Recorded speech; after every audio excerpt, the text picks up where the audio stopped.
Salut la Bulls Nation, bienvenue sur French Bulls TV. Il y a tellement de choses sur lesquelles il faut qu'on revienne. Il s'est passé tellement de trucs depuis la dernière vidéo. Deux belles victoires, hein, c'est le principal quand même dans ce back-to-back Indiana-Atlanta. Mais aussi tellement de mouvements autour de ça avec les joueurs qui sont revenus du protocole Covid, ceux qui y sont entrés. euh, le départ aussi. Donc on va commencer par ça, un point un petit peu mouvement et santé, blessures, etc.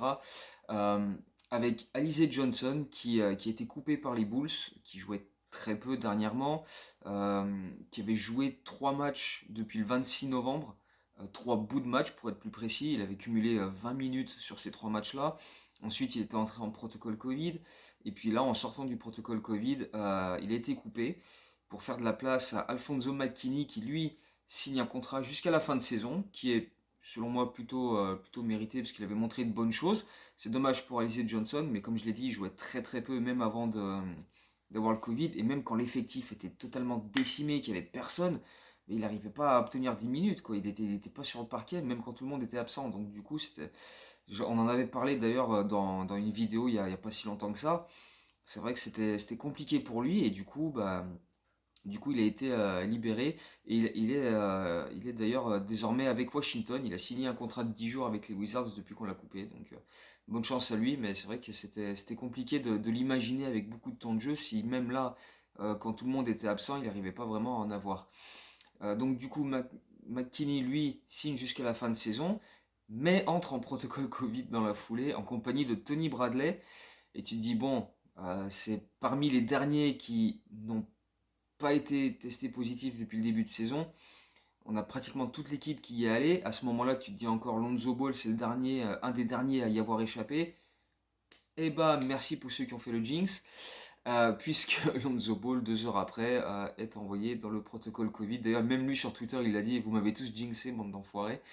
Euh, Mais voilà, du coup Lonzo Ball aussi, c'était le dernier joueur des Bulls qui n'avait pas encore loupé un seul match cette saison, et du coup bah, il a loupé ce back-to-back et va louper encore 2 voire 3 matchs, enfin en fonction de quand il reviendra, de faire les tests négatifs, etc. Donc Lonzo, Bradley et McKinney en protocole Covid, alors que tous les autres étaient revenus et on avait pu faire quelques entraînements collectifs avec tout le monde avant ce back-to-back, vu qu'il y avait eu le match de Toronto reporté. Ça laissait 5 jours entre le dernier match, la victoire face à Houston, et la réception d'Indiana pour voilà, avoir un petit peu tout le monde aux entraînements et voilà, faire des réglages, etc.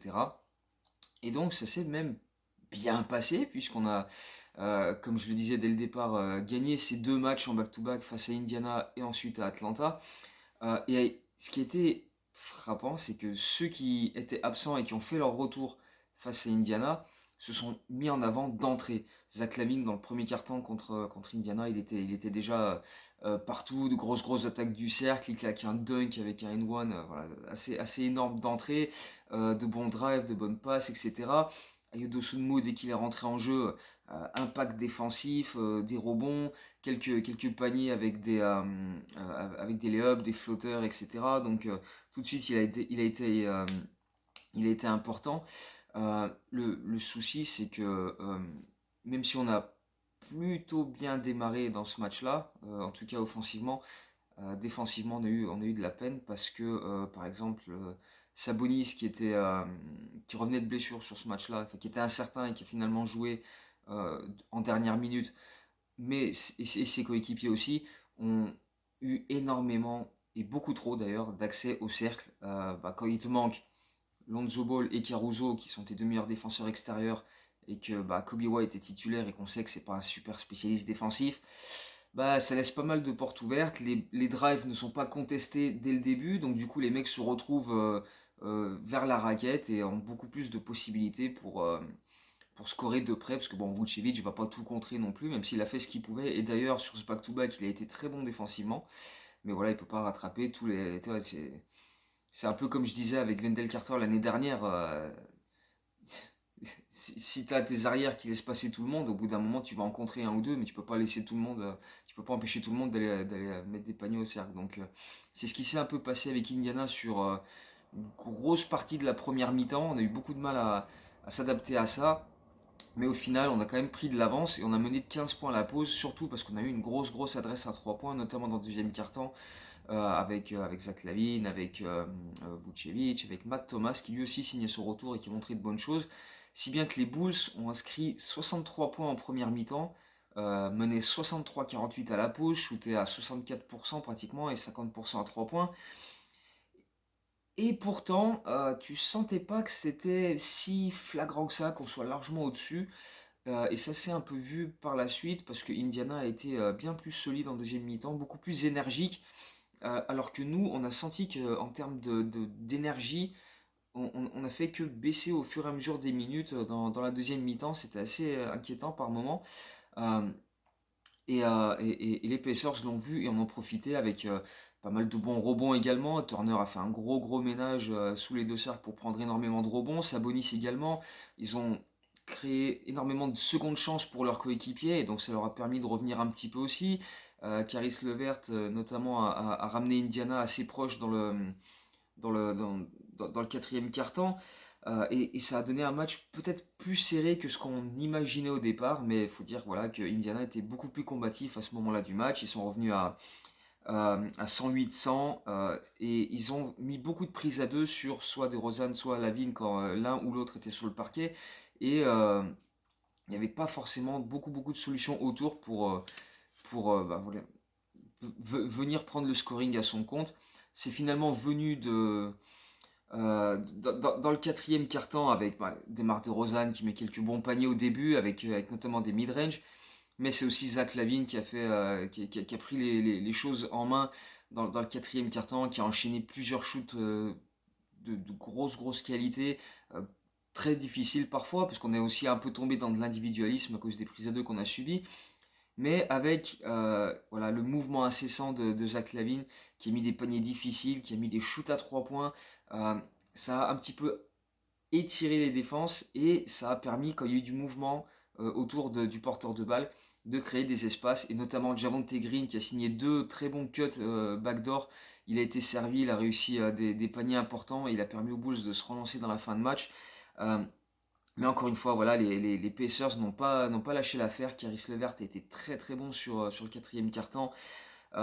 Et finalement, ça s'est joué avec encore Zach LaVine qui rentre un step back, un mid-range et quelques lancers francs pour conclure l'affaire dans les dernières minutes en étant extrêmement clutch pour son retour.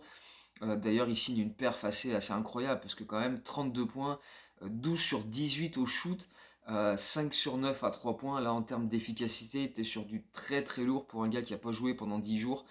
C'est quand même extrêmement solide. À côté de ça, bah, t'as Vucevic qui tape un double-double, 15 points, 16 points, 7 sur 10 et 15 rebonds, avec en plus une très bonne défense. Il a été capable de gêner Sabonis qui a vraiment pas fait un gros match. En tout cas, en termes d'adresse, il n'était pas là. Donc, au final, une victoire, pas dans un match extrêmement agréable à regarder en termes de basket pur, de jeu offensif. Les Bulls ont fait que 17 passes décisives sur l'ensemble du match, dont 7 seulement dans la deuxième mi-temps. C'était beaucoup d'actions individuelles. Ça a engendré quelques pertes de balles, des erreurs, des fautes un petit peu. Voilà, c'était pas.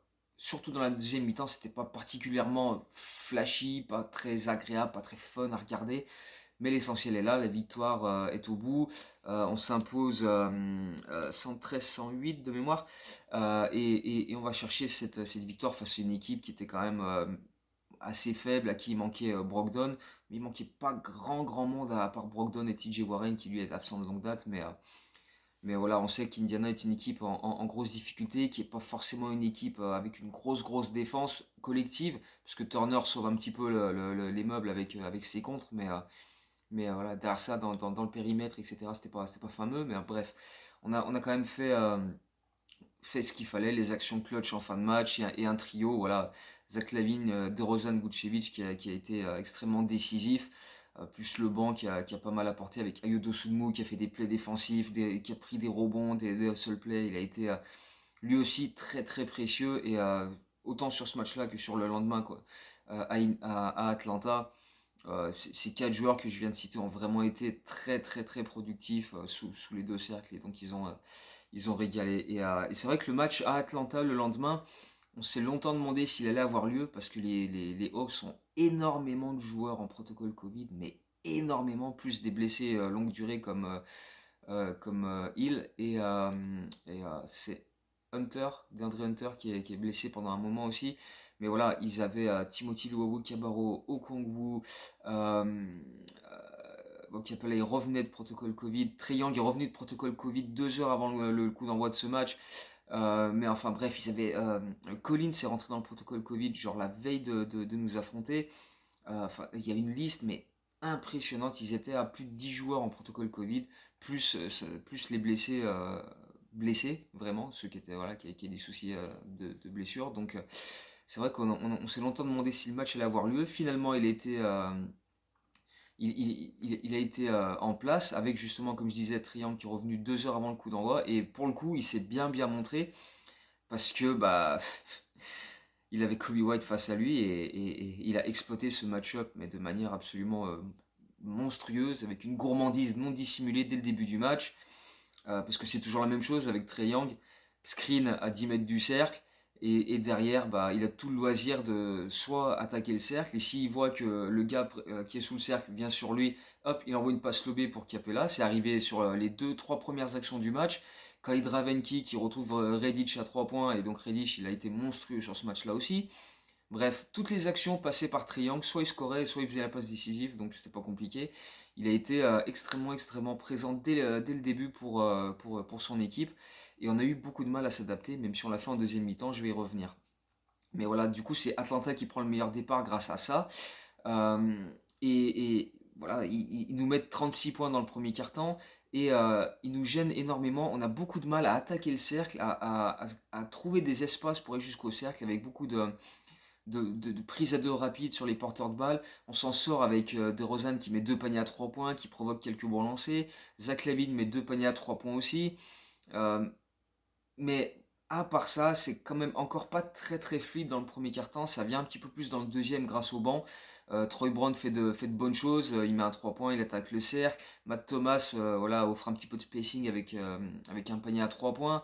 Ayodo Sudmu fait des plays absolument magnifiques avec des flotteurs, des attaques du cercle, en plus de sa défense et de ce play vraiment précieux.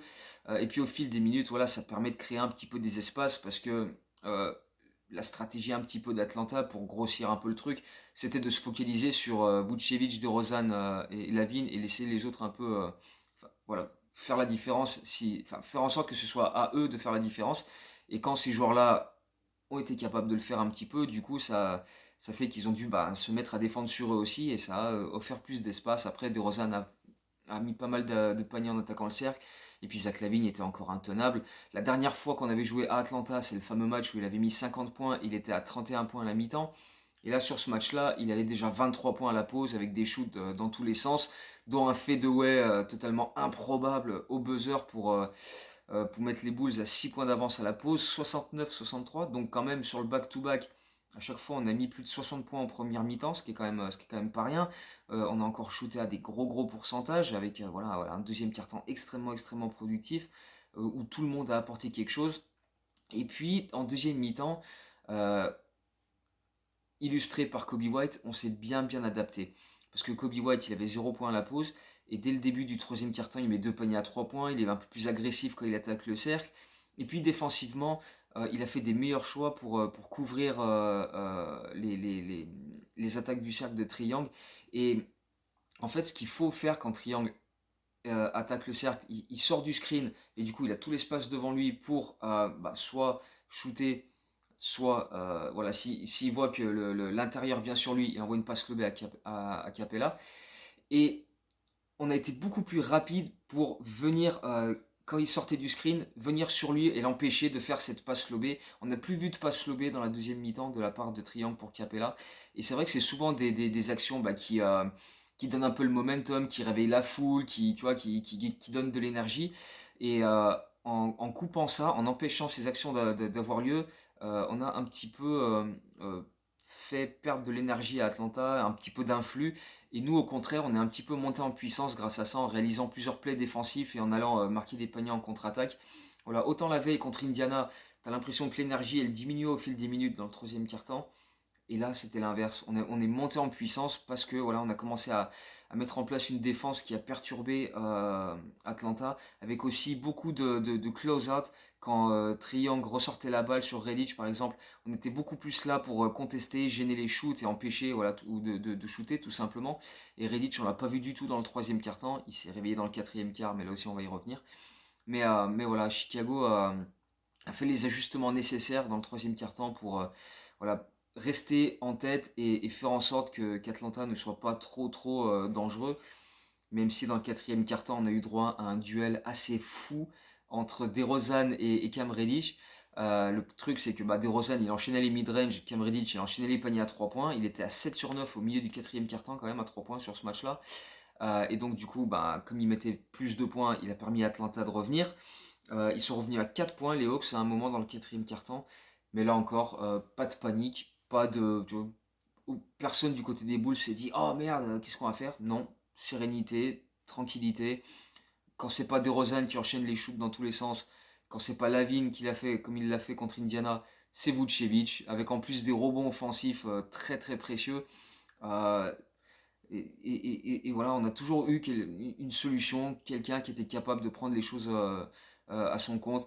Vucevic signe un end-one, un gros panier à 3 points, un petit peu chatard avec la planche au buzzer des 24 secondes, des rebonds offensifs, des hustle plays. Il a encore été très bon défensivement sur ce match-là. Il termine avec 4 contre, 24 points, 17 rebonds. Donc il a été extrêmement précieux, 9 sur 19 au shoot aussi. Donc depuis quelques matchs, ça va quand même beaucoup mieux pour Vucevic. Et voilà, il a signé des actions extrêmement importantes en fin de match pour faire la différence. Et au final, euh, ça nous a permis de l'emporter 130-118 avec des Hawks sur les dernières possessions qui précipitaient des shoots à 3 points dans tous les sens par triangle pour essayer de revenir vite, mais sans vraiment d'adresse. Et derrière, voilà, on a conclu le match assez tranquillement pour s'imposer de 12 points. 130 points à l'extérieur, c'est quand même pas souvent que ça arrive. C'est notre meilleure marque à l'extérieur cette saison, tout simplement. C'est la troisième fois de la saison qu'on atteint 130 points. On l'avait fait 2 fois à domicile face à Charlotte et à Houston. On a shooté à 55% sur ce match-là, presque 50% à 3 points, je crois 48 et quelques. Euh, on a signé 29 passes décisives, alors qu'on en avait fait 17 la veille contre Indiana.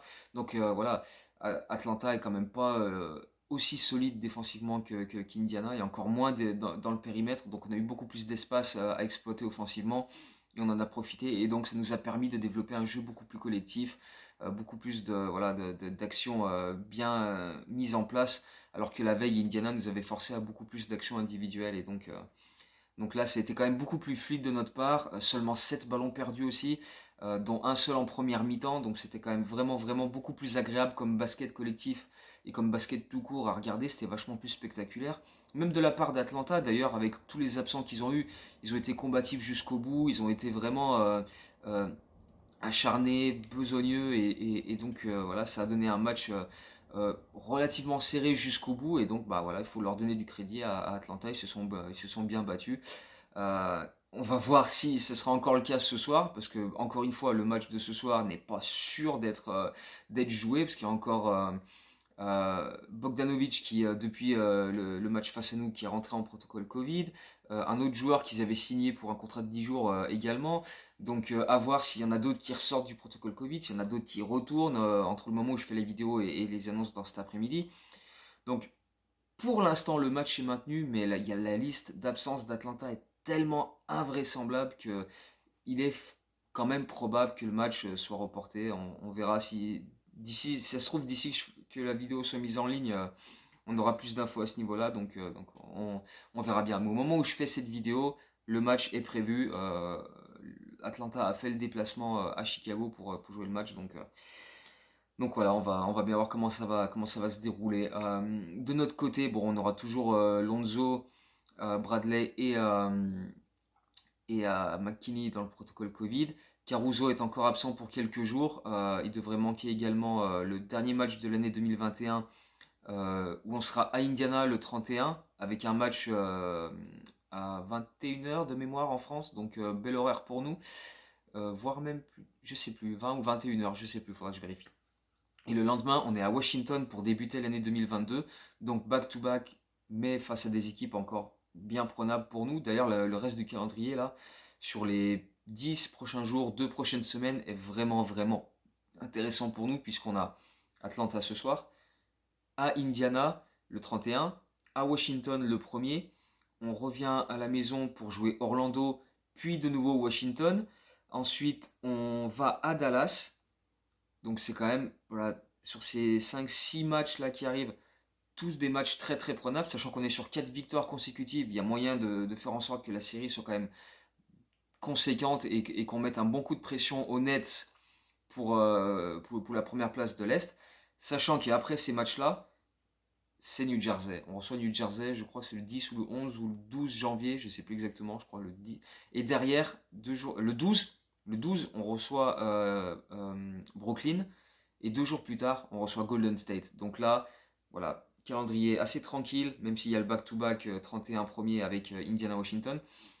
Mais voilà, jusqu'à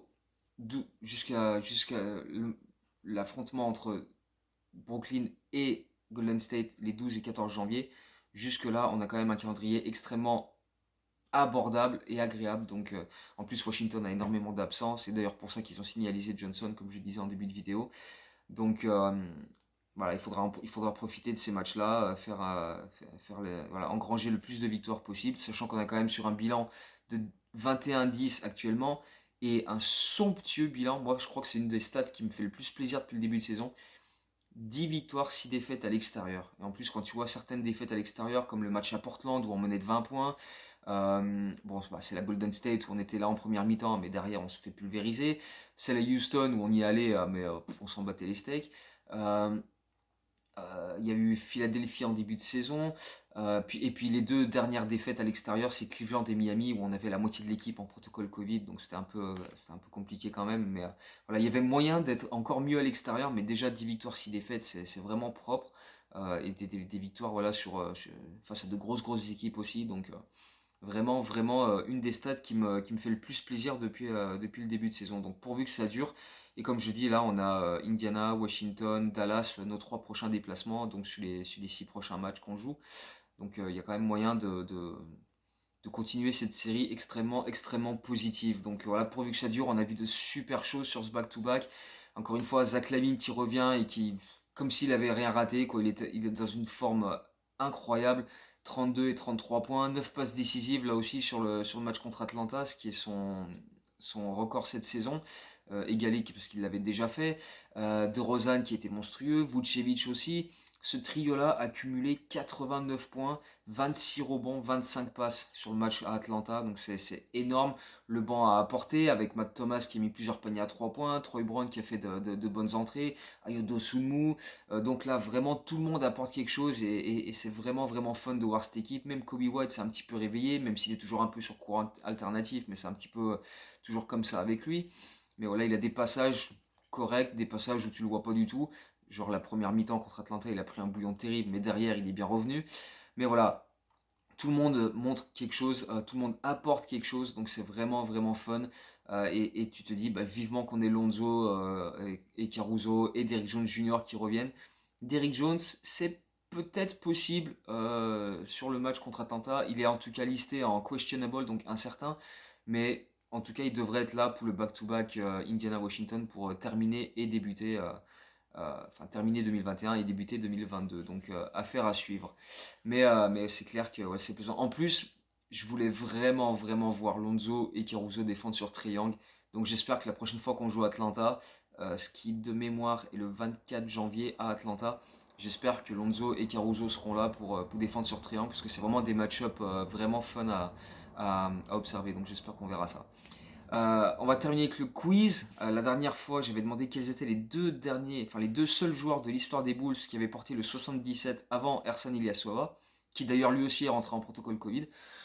Mais bref, il s'agissait de 2 joueurs européens qui ont joué aux Bulls après 2010, puisqu'il s'agissait de Vladimir Radmanovic et Geoffrey Lauvergne, donc le dernier joueur des Bulls qui avait le 77. En tout cas, le dernier qu'il a porté en match officiel, puisqu'Ilyasova n'a toujours pas joué avec les Bulls. Mais donc voilà, c'était sympa aussi de se rappeler que Geoffrey Lauvergne est passé aux Bulls, même si c'était pas pour très longtemps. Mais bon, c'est comme ça. Cette fois-ci, la question, donc on va revenir sur le parcours d'un joueur. Je vais vous donner tous les clubs par lesquels il est passé. Vous devez retrouver de quel joueur il s'agit. Attention, la liste est assez longue. Philadelphie, Golden State, Atlanta, Chicago, New York, Chicago de nouveau, Memphis, Indiana. Voilà, de quel joueur il s'agit. Donc voilà, pas trop compliqué à trouver, c'est récent, je joue encore. Donc voilà, c'est un indice peut-être déjà de trop. Mais bref, voilà, on est sur 4 victoires consécutives. Si le match contre Atlanta ce soir est maintenu, il y a de grandes chances qu'on maintienne cette dynamique positive. Et comme je le dis, avec le reste du calendrier sur les 10 prochains jours à peu près, il y a de quoi vraiment poursuivre sur une dynamique vraiment de qualité. Et si en plus on récupère tout le monde relativement rapidement, bah, il n'y a pas de raison que ça enchaîne pas. Donc voilà, en ce moment c'est que du bonheur. On joue un basket vraiment plaisant, on enchaîne les victoires. Mais c'est vrai que ça fait bien longtemps qu'on n'a pas enchaîné plus de 4 victoires. À chaque fois qu'on arrivait à 4, on perdait derrière. On n'a pas réussi 5, 6, 7 victoires. Donc ce serait cool de vraiment terminer 2021 et débuter 2022 voilà, en continuant sur cette dynamique extrêmement positive. Donc voilà. Live tweet ce soir si le match a bien lieu, parce que voilà, je serai dispo, donc on devrait se faire plaisir. Et puis bah voilà, les articles évidemment, les recaps, etc. Et puis bah la prochaine vidéo très bientôt pour revenir sur tout ça. Donc voilà, d'ici là, bah, portez-vous bien, passez de bonnes fêtes de fin d'année. Et puis bah on se retrouve très bientôt pour parler des prochaines victoires. Allez, ciao, à bientôt, Go Bulls.